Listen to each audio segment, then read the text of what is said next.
Hi అండి, welcome to my channel.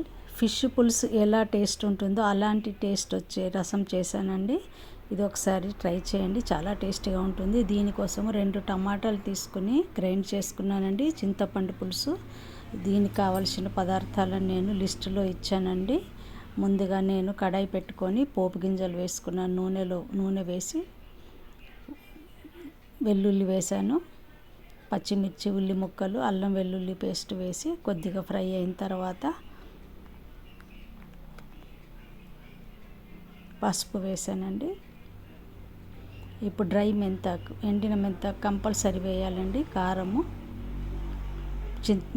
చింతపండు రసం, టమాటా రసం వేసుకొని దీన్ని వేరే గిన్నెలోకి ట్రాన్స్ఫర్ చేసుకొని నీళ్లు పోసేసి స్టవ్ వెలిగించి గిన్నెని స్టవ్ మీద పెట్టాలండి. మరికొన్ని నీళ్లు యాడ్ చేసి సాల్ట్ వేసి కొంచెం పచ్చి కరివేపాకు వేసి కొద్దిగా బెల్లం వేసుకోవాలి. అది మీ ఇష్టము, బెల్లం స్కిప్ చేయొచ్చు. ఇది 10 నిమిషాలు మరిగించాలండి. ఎంతో టేస్టీగా ఉండే టమాటా రసం ఇప్పుడు రెడీ అయిపోయిందండి. Please like, share and subscribe.